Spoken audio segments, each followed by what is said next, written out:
So in this video, we continue with question 2, okay? Paper 1, of course, from 2015. So we've got this equation here. We have to solve for x, and we can see clearly it is not in standard form. So the first thing that we've got to do is to put this thing in standard form. So that will be 15x minus 14x minus 8 is equal to 0. Of course, you're just taking this thing to the other side. Now, that's a quadratic form that we know, 15x squared, my bad. And then we just need to factorize. So there's just different ways of factorizing, but this one is a trinomial. So we're going to try out possibilities here, possible combinations that can give us the answer. So we know, first of all, let's say for argument's sake, I try 15x and 1x because those are factors of that thing. And then here, maybe I try 5x and 3x because those are the other factors. And then looking at this, factors of 8 also are what? 1 and 8, then what? 4 and 2. Looking at this, whether I put an 8 here or a 1 there, fact remains, I cannot get a sum or a difference that will give me a 14.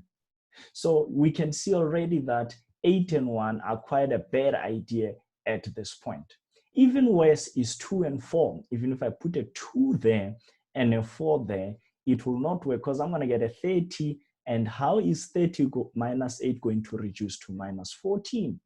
So we can see already 15 and 1 is just a bad combination. We're not going to go with that. So we are now, obviously, then we know the last option that is left is the combination 5x and 3x. So this must work. Again, 8 and 1 will definitely fail because if I put 8 here, I'm going to get a 40.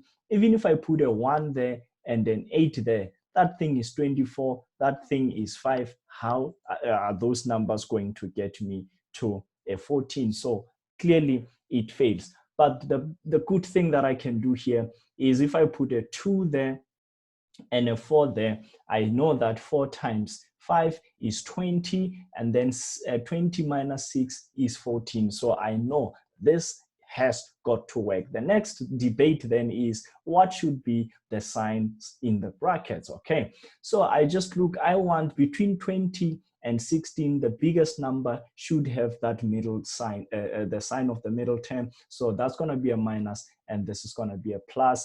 And from here, it is all straight and forward. You know that either 5x plus 2 is 0 or 3x minus 4 is equal to 0.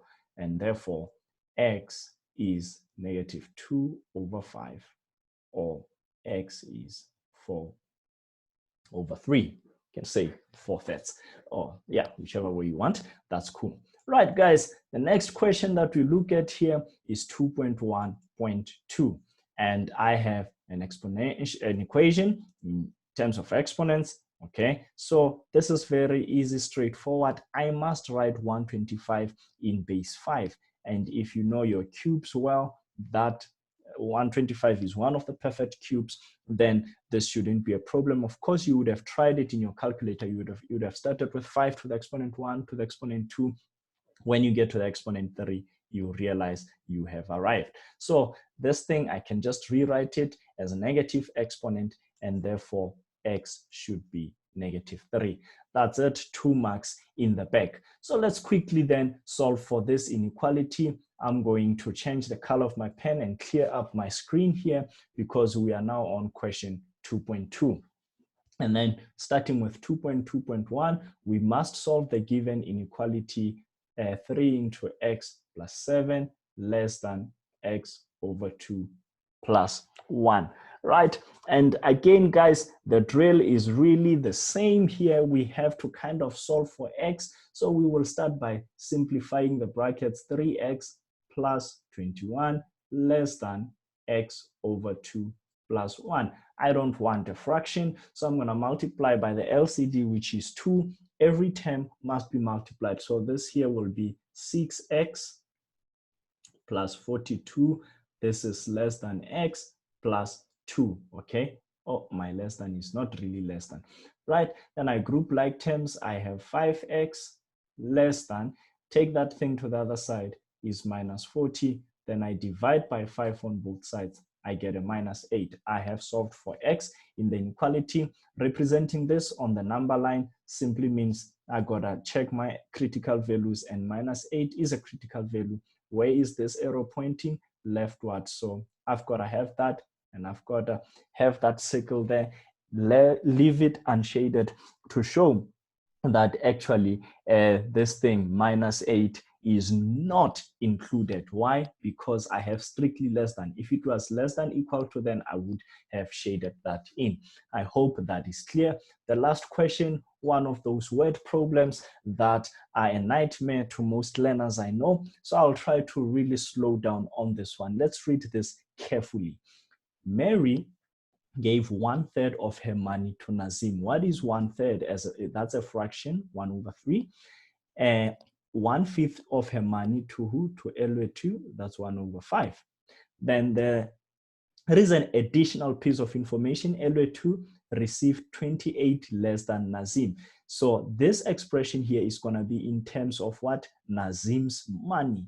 And that is one bit of information that actually helps us to set up an equation. How much money did Mary have originally? So what they want us to calculate is usually what we will say it should be x. So you're going to start off by saying, well, let x be Mary's money, or whichever the amount that Mary had. It's really up to you how you look at it. Then I'm going to set up a table and say N here is for Nazim, E is for Elwe2. Then we know what is the portion that each of these guys received and were given rather, and what did they receive. Okay, then I know that the portion is 1/3 of the money, which is x. For Elwe2, we are told that is 1/5. Okay, now this person, we know, okay, it stayed like that, she received that. But Elwe2 receives rather 28 rand less than what? Nazim. What Nazim had 1/3, so we must subtract 28 rand. We know this much. So then this table makes everything easier and very clear, guys. We can see that this is equal to that. So this thing here must be equal to that.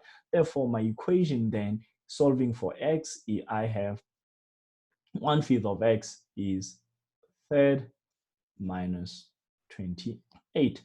Then my LCD is 15 because 3 times 5 is 15. So multiplying each term by 15, I get 3x, okay, is equal to 5x minus, I think that's 420. And then I just group like terms. This is an equation, so that should be 2x, and therefore x is 210. You said x should be Mary's money. So in other words, Mary had 210 rands. And that's really the solution, guys. That's really the way to go about it. I hope you have found this useful, but not just useful, comprehensive enough for you to be able to solve many other problems. Keep on solving this. If you struggle, of course, just tune into the YouTube channel Together for Us, CITC, and see many other videos on other past papers. Cheers.